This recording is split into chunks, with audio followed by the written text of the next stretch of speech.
They always tell you that trust is the foundation of a relationship. They say that without it, everything falls apart. But I never imagined it could happen to me. Not in a million years.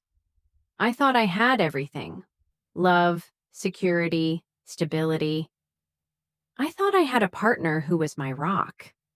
But the day I found out my husband had stolen my trust fund, everything I thought I knew about love and loyalty shattered in an instant. It started off like any other day. I was going about my usual routine, catching up on work, having coffee, making plans for the future. The kind of plans I had imagined for years. Growing old together, building a life, and enjoying the wealth of everything we'd worked for. I had a trust fund, a sizable one, that I'd inherited from my grandparents. It wasn't something I thought much about. It was there as a safety net for the future, a rainy day fund, if you will. But on this particular morning, I got a phone call that would change everything. It was from my financial advisor. Avery, we've noticed some unusual transactions in your account. Significant amounts of money have been withdrawn over the past few weeks, he said, his voice tight with concern. I froze. The room felt like it was closing in around me. What do you mean? I asked, my voice shaky. He continued, It seems like a few large transfers were made from your trust fund to an account under your husband's name. I'm sure there's a simple explanation, but I wanted to let you know immediately. I felt my world tilt. I couldn't believe what I was hearing. My mind raced. My husband, Mark, had always been the one person I trusted with everything. My heart, my life, my future. How could he? Why would he do this? I tried to remain calm, asking the financial advisor for details. But deep down, I already knew. I could feel the cold dread creeping into my chest, slowly but surely. I had to confront him. The moment I got off the phone, I walked into our bedroom. Mark was sitting on the bed, casually flipping through his phone. He looked up at me, and for a split second, I saw the flicker of guilt in his eyes. But I didn't say anything. I didn't need to. I already knew. Mark, I said, my voice low but firm, did you take money from my trust fund? He froze, his eyes widening, but then his face went blank. He put his phone down and sat up straight. Avery, it's not what you think, he started, his voice shaky, but his eyes refused to meet mine. I needed it. I didn't want to tell you because I didn't want you to worry. Worry? I interrupted, my voice rising, but I quickly tried to keep my composure. You stole from me, Mark. You took my future, my savings, and didn't even have the decency to tell me. You thought I wouldn't find out? He stood up now, pacing nervously. I didn't take much. Just a little. I swear I had no other choice. Things have been tight lately, and I didn't want to stress you out. I didn't want to ruin your peace of mind. My heart pounded in my chest, and I could feel my hand shaking. I had trusted him with everything, and he had stolen from me without a second thought. I stepped forward, my voice trembling with anger, betrayal, and disbelief. You think I wouldn't notice? You think I wouldn't find out? I worked my entire life to secure that money, and you took it without even asking, without even telling me. Mark stopped pacing and turned to face me, but his eyes didn't meet mine. Instead, he looked down, his face hardening. Avery, I didn't want to fight. I didn't want to cause problems. I was just trying to keep things together. I took a deep breath. I wanted to scream. I wanted to throw something, to hit something. But deep down, I knew I couldn't just give in to the anger. I needed to be calm. I needed to think. And then I realized This wasn't just about the money anymore. This wasn't just about what he had taken. It was about the betrayal, about the trust that was shattered. I was done being the passive wife who just let things slide. I had been betrayed by the one person who should have never betrayed me. And this time, I wasn't going to let it go. I wasn't going to just let him walk away from this. Mark, I said, my voice steady now, you've made a huge mistake, and I won't just let you take from me. Not again. I'm taking back control, and you're going to regret this. He looked at me then, his face full of confusion and worry, but there was something else in his eyes too. Fear. He hadn't seen this side of me before. And that was when I knew the game had changed. I was done playing by his rules. I could feel the air shift in the room. Mark had no idea what was coming, but I could see the unease on his face. For the first time, he wasn't in control. For the first time, I wasn't going to let him walk away with his excuses. Mark, you've crossed a line. I don't care how tight things have been for you. There is no excuse for what you've done, I said, my voice calm but firm. You stole from me. You took my future, my security, and you did it behind my back. And for what? To cover up your own mess? He opened his mouth to respond, but I held up a hand to silence him. Number, I don't want to hear it. This isn't about you anymore. It's about me, my money, my trust, my future. I stood there for a moment, gathering my thoughts. My heart was still racing, but now a different kind of adrenaline was pumping through my veins.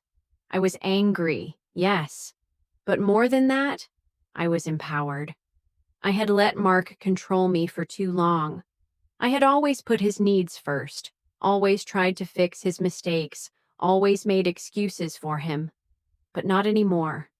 Not this time. I took a deep breath. I'm going to fix this. You'll give me back every penny you took, and if you don't, I'll make sure everyone knows exactly who you really are. I built that trust fund, not you, and I'm not going to sit back and let you ruin it for me. Mark looked at me like I had just slapped him.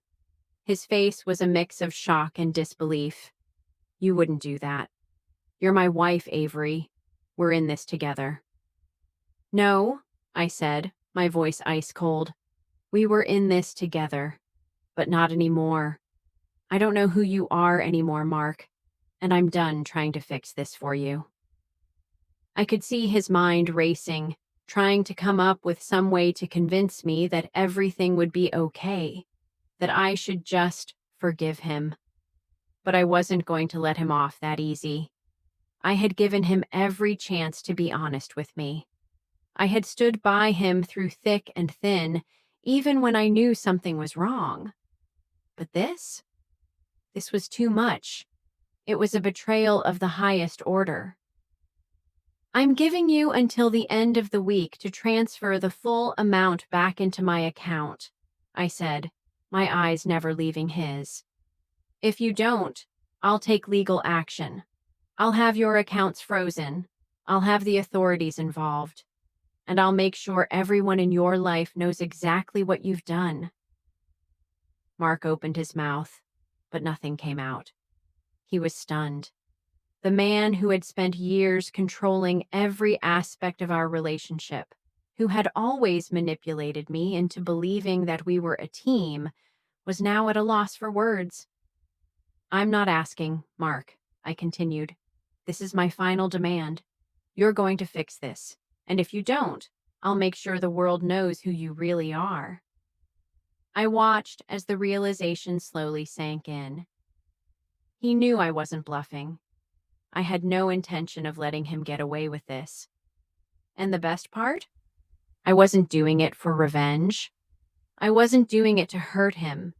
I was doing it to protect myself, to take back what was rightfully mine. I had always been the one to hold things together, to play the role of the supportive wife. But now I was taking control of my life. I turned away from him, my mind already racing ahead to the next steps. I had a plan. I wasn't just going to let this go. And the more I thought about it, the more I realized that this wasn't just about the money. This was about me reclaiming my sense of self. This was about me proving that I wouldn't be manipulated anymore. I had spent years feeling small. I had spent years thinking that my worth was tied to him, to his success, to his happiness. But no more. I was strong. I was capable. And I was going to take back what was mine. I walked out of the room without saying another word. Mark didn't follow me, and I didn't care. I was done with the games, done with the lies, done with everything. For the first time in my life, I was doing something for me. The next day, I hired a lawyer. I had everything in order. I was going to make sure Mark understood the consequences of his actions. I was going to take back control of my financial future. I wasn't going to let him get away with this. And no matter how much he begged, no matter how many apologies he offered, I wasn't going to forgive him. I was done being the good wife, the forgiving wife, the one who always let things slide. This time, I was taking charge. By the end of the week, the funds were back where they belonged. But that wasn't the end of it. I filed for separation, and I made it clear to Mark that our marriage was over. I didn't need him to validate me. I didn't need him to fix things. I had fixed it all on my own. After the money was returned and the legal papers were signed, I thought I would feel relief, that I would wake up every morning with a sense of victory, knowing that I had gotten back what was mine. But what I didn't anticipate was how quickly that sense of accomplishment would fade into something deeper, something far more powerful. I had taken back control, yes, but more than that, I had found my own strength. I had learned, in the hardest way possible, that I didn't need anyone's approval to feel complete. I didn't need a man, or anyone, to tell me I was worthy. I spent the first few days in a sort of daze. Everything was moving so fast. I had handled the immediate issue with Mark, but I knew there was more to do. I needed to heal. I needed time. But more than anything, I needed to figure out what came next for me. What did I want? What did I need? I moved into a new apartment. A small place, nothing extravagant, but it felt like freedom. The first night there, alone, I stood in the middle of the living room and breathed in the air. It was quiet. There were no angry arguments, no manipulations, just silence and peace. I realized then that this was my new beginning. It wasn't just the money or the revenge. It was the fact that I had made a decision for myself. I had chosen to walk away from a toxic situation, from a life that had drained me of my energy, my spirit. The next few weeks were a blur of paperwork, meetings, and decisions. I had to sort out the financial mess Mark had left behind, debts that I had no idea existed, accounts I hadn't known about. But I didn't care. I didn't mind the work because it was mine. I was fixing my own life, no one else. I wasn't relying on Mark to solve anything anymore. And through it all, I began to rediscover myself. I started taking long walks in the evenings, something I hadn't done in years. I started cooking again, something I had loved to do before Mark had convinced me to focus all my time on him. I reconnected with old friends, with people who had always cared for me, who hadn't been wrapped up in Mark's world. I began to laugh again, really laugh, not the forced kind I had been giving for years. And then came a moment that caught me completely off guard. I ran into Mark in a coffee shop. It had been a few months since I'd seen him, and I honestly hadn't expected to see him again. I thought I had completely moved on. I wasn't even sure what I would say to him if I ever ran into him. But when I saw him, something unexpected happened. I didn't feel anger. I didn't feel the rage I had felt months ago. There was no desire for revenge, no bitterness, no desire to yell at him or make him feel small. I looked at him, and for a second, I saw the person I had once loved, the person I had trusted, but I also saw something else. Someone who had betrayed me, someone who had stolen from me. And in that moment, I realized that the greatest thing I had done wasn't getting the money back or even getting the legal separation.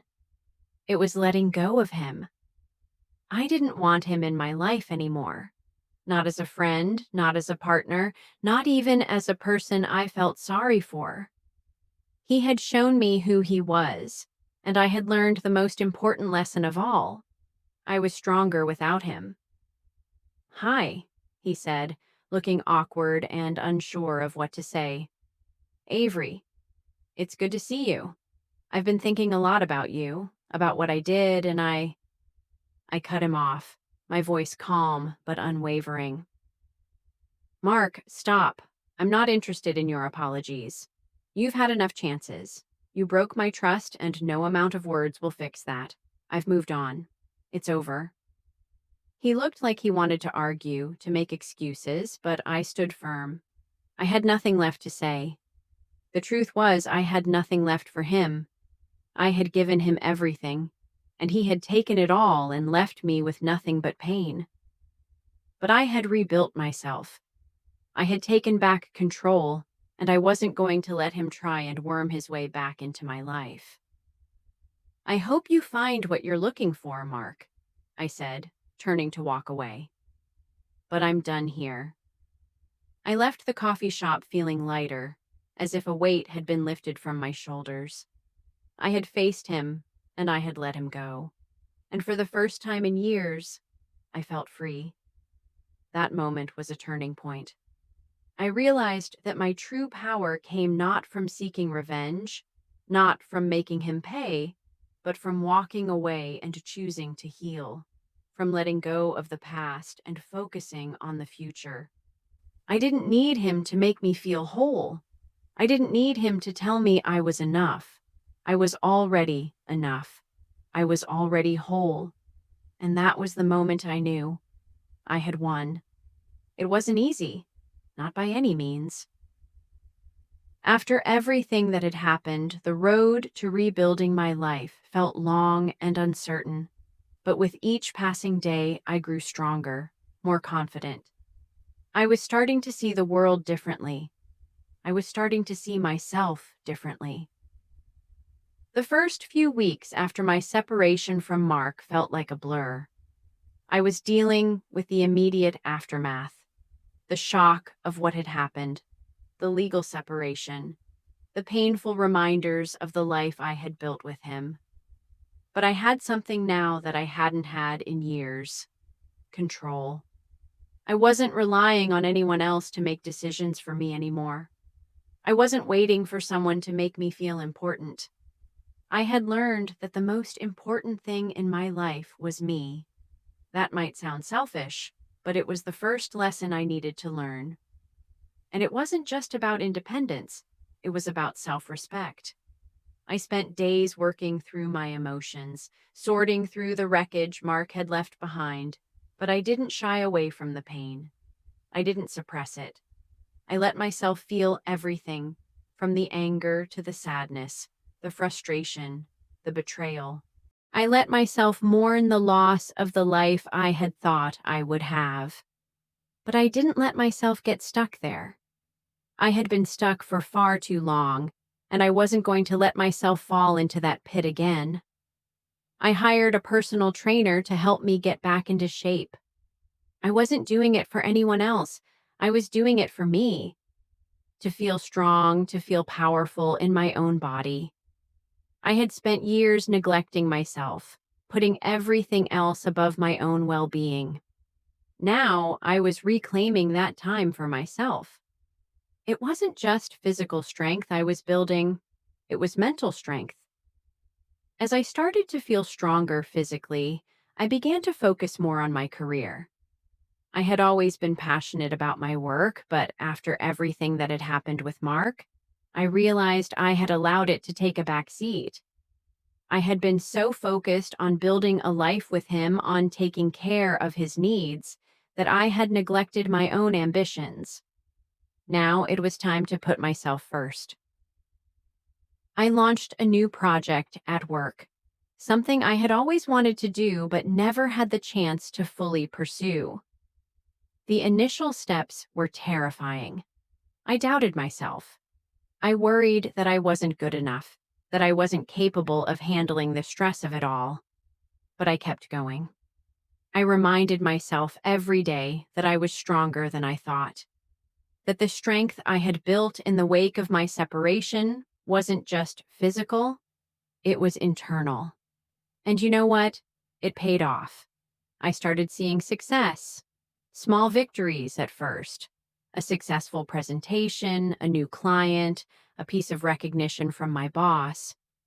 But with every success, I felt myself growing more confident. I realized that I was capable of more than I had ever given myself credit for. The past wasn't holding me back anymore. But there was something else I had to face. Something that had been lingering in the background since the moment I realized Mark had stolen from me. The question that kept nagging at me: what now? What would I do now that I had my life back? Now that I had reclaimed my independence? I had spent so long trying to fit into someone else's life, to mold myself into the perfect partner, the perfect wife. I had lost sight of who I was, of what I wanted, of what made me happy. I was so focused on the idea of being with someone that I forgot how to be happy on my own. But now it was time to figure out what I wanted. It wasn't about finding a new partner. It wasn't about filling the void that Mark had left. It was about discovering who I was when I wasn't trying to please anyone else. I started taking time for myself, going to yoga classes, visiting new places, picking up hobbies I had abandoned. I even started reading books for the pure joy of it, instead of as a way to distract myself from my thoughts. And then came the most important step of all, the realization that I didn't need anyone to complete me. I was whole. I had always been whole. And now I was living for myself. It wasn't selfish. It was self-care. It was putting my own happiness first, which I realized was the key to everything else. I didn't have to prove anything to anyone. I didn't have to seek validation from Mark or from anyone. I had learned that the only person whose opinion truly mattered was mine. And that was the most powerful lesson of all. Mark had stolen from me, yes, but in the process, he had given me something far more valuable: freedom. He had given me the opportunity to take back my life, to build something better, something stronger. He had forced me to rediscover myself, to find the woman I had forgotten existed. And as I stood in front of the mirror one morning, looking at the woman I had become, I realized something. I wasn't angry anymore. I wasn't bitter. I was grateful. Grateful for the lessons, for the strength, for the courage it took to walk away. I was grateful for the freedom to live my life on my own terms. The road ahead was still uncertain, but I wasn't afraid anymore. I had already proven that I could overcome anything.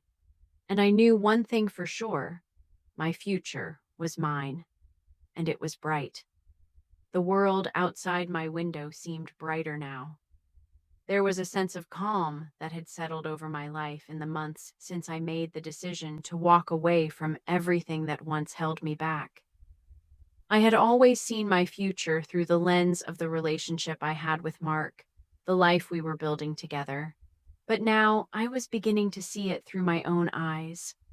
For the first time, the world felt mine, completely and unapologetically mine. I had learned so much in such a short amount of time. The most important lesson? That the power to shape my future had always been within me. It wasn't in Mark. It wasn't in the money I had inherited. It wasn't in anyone else. It was me.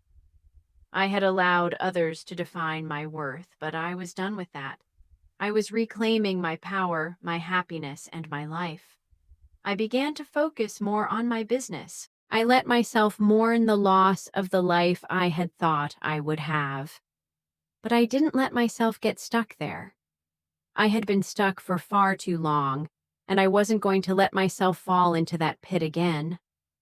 I hired a personal trainer to help me get back into shape.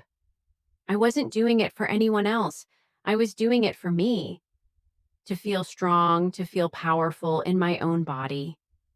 I had spent years neglecting myself, putting everything else above my own well-being. Now I was reclaiming that time for myself. It wasn't just physical strength I was building, it was mental strength. As I started to feel stronger physically, I began to focus more on my career.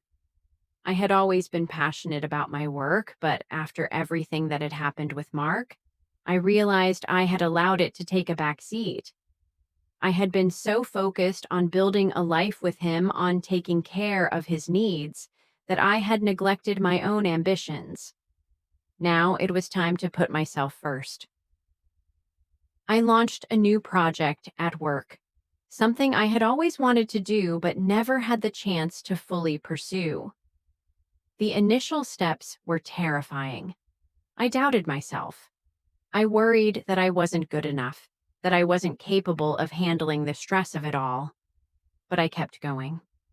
I reminded myself every day that I was stronger than I thought, that the strength I had built in the wake of my separation wasn't just physical, it was internal. And you know what? It paid off. I started seeing success. Small victories at first. A successful presentation, a new client, a piece of recognition from my boss. But with every success, I felt myself growing more confident. I realized that I was capable of more than I had ever given myself credit for. The past wasn't holding me back anymore. But there was something else I had to face. Something that had been lingering in the background since the moment I realized Mark had stolen from me. The question that kept nagging at me, what now?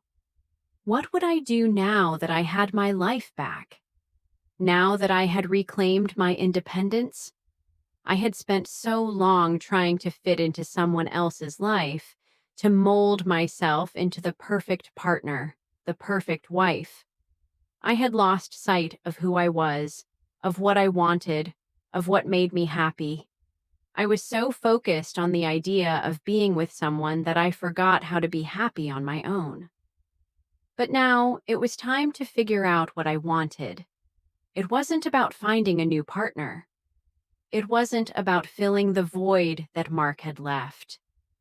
It was about discovering who I was when I wasn't trying to please anyone else. I started taking time for myself, going to yoga classes, visiting new places, picking up hobbies I had abandoned. I even started reading books for the pure joy of it, instead of as a way to distract myself from my thoughts. And then came the most important step of all, the realization that I didn't need anyone to complete me. I was whole. I had always been whole. And now I was living for myself. It wasn't selfish. It was self-care. It was putting my own happiness first, which I realized was the key to everything else. I didn't have to prove anything to anyone.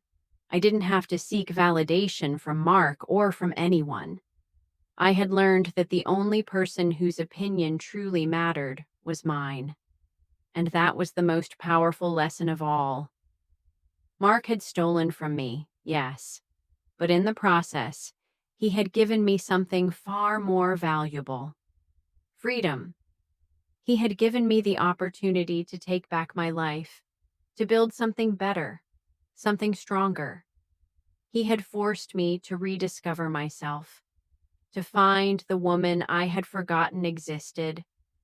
And as I stood in front of the mirror one morning, looking at the woman I had become, I realized something. I wasn't angry anymore. I wasn't bitter. I was grateful. Grateful for the lessons, for the strength, for the courage it took to walk away. I was grateful for the freedom to live my life on my own terms. The road ahead was still uncertain, but I wasn't afraid anymore. I had already proven that I could overcome anything, and I knew one thing for sure: my future was mine, and it was bright. The world outside my window seemed brighter now. There was a sense of calm that had settled over my life in the months since I made the decision to walk away from everything that once held me back. I had always seen my future through the lens of the relationship I had with Mark, the life we were building together. But now I was beginning to see it through my own eyes. For the first time, the world felt mine, completely and unapologetically mine. I had learned so much in such a short amount of time. The most important lesson? That the power to shape my future had always been within me.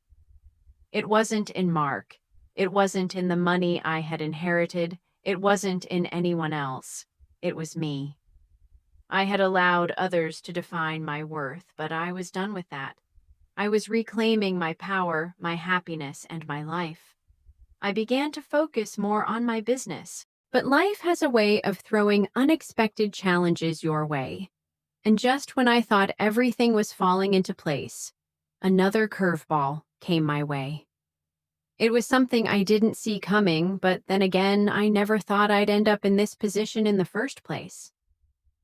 It started with a call from my lawyer. It wasn't unusual for us to talk. There were still some lingering financial matters from my divorce that needed to be addressed.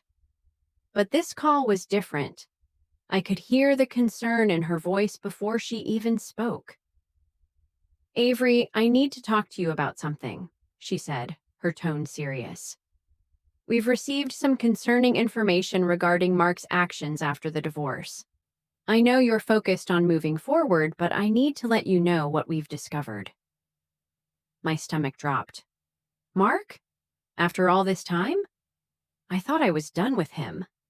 I had taken back control, put the past behind me, and now it felt like I was being dragged back into his mess. "What is it?"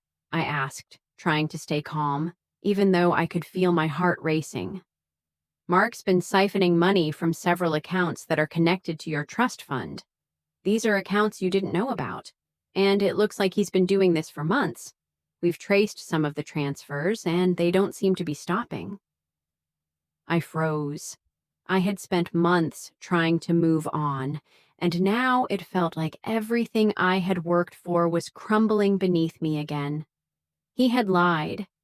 He had stolen from me. And now, even after our separation, he was still trying to control me. "How much are we talking about?" I asked, my voice barely above a whisper. The lawyer hesitated for a moment. "It's significant, Avery. We're looking at a few $100,000. We need to act quickly to protect your assets. The good news is, we've caught it early. But this is serious." I took a deep breath, trying to steady myself. I couldn't let myself be overwhelmed. This wasn't about the money anymore. It was about Mark's continuous betrayal, his need to undermine me at every turn. "I'll handle it," I said, my voice firm. "What do I need to do?" The lawyer walked me through the next steps. including freezing some of my accounts and setting up a formal investigation into Mark's actions. It wasn't going to be easy, but I knew what had to be done. I couldn't let him win. I had taken back my life once before, and I was going to do it again. Over the next few weeks, I poured myself into the process. I contacted the authorities, worked with my lawyer to untangle the mess Mark had created, and started gathering evidence of his theft. I was determined to ensure that Mark would face the consequences of his actions. This wasn't just about money. It was about him trying to break me again, trying to take something that was mine. And this time, I wasn't going to let it happen. As I navigated the process, I felt a surge of power that I hadn't expected. Each piece of evidence we uncovered, each step I took to reclaim what was mine, made me feel stronger. I had been through the worst. I had been betrayed, humiliated, and hurt. But now I was standing up for myself. I was reclaiming what was taken from me. Not just the money, but my dignity, my trust in myself. Then came the moment I had been preparing for, the final confrontation. I called Mark to let him know that we had discovered what he had been doing. I could feel the tension building as I dialed his number, my hand trembling slightly as I held the phone. "Mark," I said when he answered, my voice steady despite the anger bubbling beneath the surface. "We know what you've been doing. We've traced the money you've stolen. It's over." There was silence on the other end. For a moment, I wondered if he was going to deny it, lie his way out of it. But when he spoke, his voice was different. There was no more arrogance, no more confidence. "Avery," he said, his tone strained. "I didn't mean for it to go this far. I didn't know what else to do." "You didn't mean for it to go this far?" I repeated, incredulous. "Mark, you've been stealing from me for months. I trusted you, and this is what you did." "I'm sorry," he said, but the words felt empty. "I made a mistake. I just—" "Save it," I interrupted, my patience wearing thin. "You had every chance to make things right, but you chose to lie and steal, and now there are consequences. You won't get away with this." I hung up the phone, feeling the weight of the moment settle over me. This wasn't about seeking revenge anymore. It wasn't about punishing Mark. It was about making sure he couldn't hurt me anymore, making sure he couldn't steal from me again. The investigation was launched, and it didn't take long for the authorities to gather the evidence they needed. Mark's actions were exposed, and he was held accountable. But more than the legal consequences, what mattered most to me was this. I had finally taken control of my life. This was the final step in my journey. The journey of reclaiming my worth, my future, and my peace. And as I stood there, knowing that I had made the right decisions, I smiled. Because I wasn't just surviving anymore. I was thriving. And nothing could take that from me. The weeks that followed the confrontation with Mark were a blur. I spent my days managing the aftermath, meeting with lawyers, responding to authorities, making decisions about what to do with my assets, and most importantly, finding a sense of closure. The legal process was slow, but it didn't matter. I had done what needed to be done. Mark's theft had been exposed, and the consequences were beginning to take shape. He was facing charges, and I knew that the justice system would eventually catch up with him. But what mattered most was that I had regained control. The most powerful part of it all wasn't seeing him pay for his actions. It wasn't about the money, either. It was about the fact that I had taken back the narrative of my life. For so long, I had allowed others to control my story. Mark had used me, manipulated me, and taken from me. But now I was standing in my own power, writing my own future. That was when I realized something. I had spent too long letting my past define me.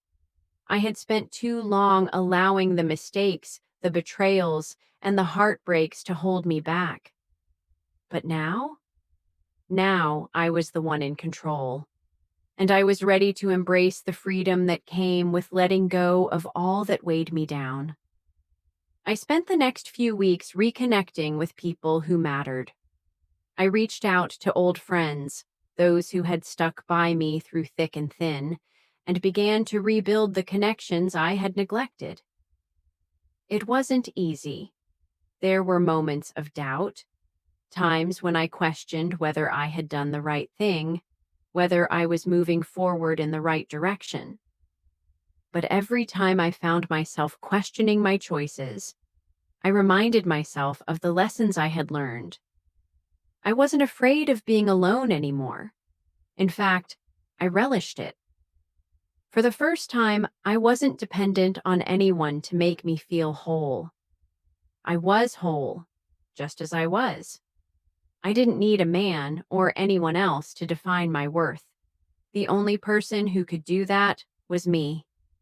And I was finally beginning to believe it. I made a decision to start fresh in ways I hadn't imagined before. I enrolled in a creative writing course. I'd always loved writing, but I had never given myself the space to explore it. I poured my thoughts, my emotions, and my experiences into words. Every page felt like a release, a way to express the journey I had been on. And in the process, I discovered a new passion, a new purpose. It wasn't just about writing, though. It was about finding something that belonged to me, something I could pour myself into without guilt, without fear, without hesitation. And in doing so, I realized that I had a voice that had been silenced for so long. I had allowed Mark and my fears to drown it out. But now, that voice was loud and clear. The world felt different. It wasn't perfect, but it felt like a world I could navigate on my own terms. I was no longer held back by the chains of the past. The betrayal, the loss, the hurt. They were no longer in control. I was.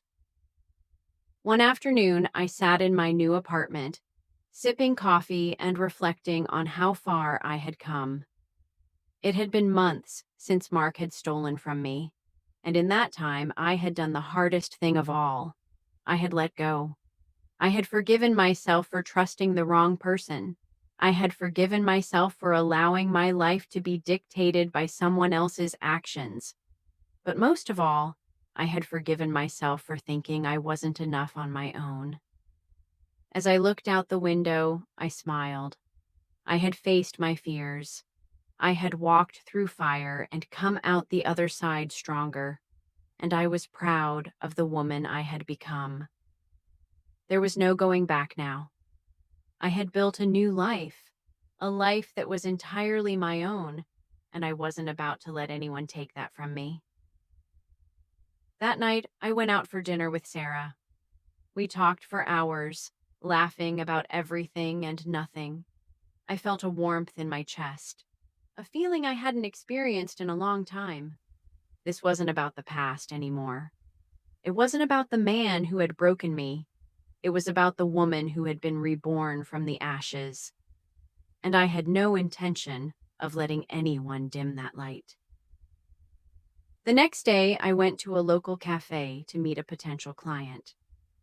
As I sat across from them, listening to their pitch, I couldn't help but think about how far I had come. From the woman who had been too afraid to stand up for herself, to the woman sitting in front of a client with confidence in her eyes, ready to take on the world. It wasn't easy. And there were still moments of doubt, of pain. But with every step, I knew I was heading in the right direction. It wasn't about the money or the success. It was about the freedom to live for myself, the freedom to choose who I wanted to be, the freedom to own my story. And that freedom was worth everything. It's funny how life works. I used to think that my future was set in stone, that I could control my destiny if I just played by the rules. But now I understand that the greatest strength comes from embracing the unknown, from realizing that the worst things that happen in life can lead to your greatest growth. Looking back, I can see how far I've come. From the woman who was shaken to her core by betrayal, to the woman who found her voice, her strength, and her independence. Mark tried to take everything from me, my money, my trust, my sense of self. But he couldn't take my will to fight for myself. He didn't know that the power I had was never in him. It was always in me. In the months following everything that had happened, I became more and more aware of just how much I had underestimated myself. I thought my worth was tied to a relationship, to a man, to someone else's vision of what my life should look like. But I had realized that it was never about him. It was always about me. I didn't need Mark's validation. I didn't need anyone to tell me I was worthy. I had learned to define my own worth, and that was my true freedom. One morning, as I sat at my kitchen table, sipping my coffee and working on my latest project, I felt a sense of peace settle over me. I had done the hard work. I had reclaimed my life, my independence, and my confidence. The woman I had been before, the one who doubted herself, the one who let others walk all over her, was gone. And the woman sitting here now was stronger than I ever imagined. The future was no longer something to fear. It wasn't a path I needed to control or dictate. It was a canvas, one that I could paint however I chose. I had no one to answer to but myself. And then I received a call that I hadn't expected. It was from my lawyer, updating me on the last pieces of Mark's situation. He had been held accountable for his actions. The stolen funds were recovered, and he faced legal consequences. But what struck me the most was how detached I felt from the entire situation. It wasn't about revenge anymore. It wasn't about Mark getting what he deserved. It was about me moving forward, free from the weight of the past. I didn't need the satisfaction of seeing him suffer. What mattered was that I had learned how to take care of myself. I didn't need anyone else to make me whole. I hung up the phone and took a deep breath. Everything had fallen into place just as it was meant to. I had faced the darkest part of my life and come out stronger on the other side. I knew that there would be challenges ahead. There would always be obstacles to overcome. But now I wasn't afraid. I wasn't afraid to fail, to be vulnerable, or to face the future with courage. I knew that the strength I had found was my greatest asset, and nothing could take that away from me. So as I sat there, reflecting on everything that had led me here, I couldn't help but smile. The journey had been long, painful, and full of unexpected twists. But the most important thing I had learned was this: the power to control your life is in your hands. No one can take that from you unless you let them. I had taken back control of my life. I had rewritten my own story, and now I was living it on my own terms. If you've been inspired by Avery's journey of reclaiming her life and finding her strength, make sure to like, subscribe, and hit that notification bell so you don't miss the next chapter of our empowering stories. You won't want to miss what comes next. More lessons on strength, self-discovery, and personal growth. Remember, no matter what life throws at you, you have the power to take back control. Stay strong, stay true to yourself, and keep moving forward. Your story is yours to write.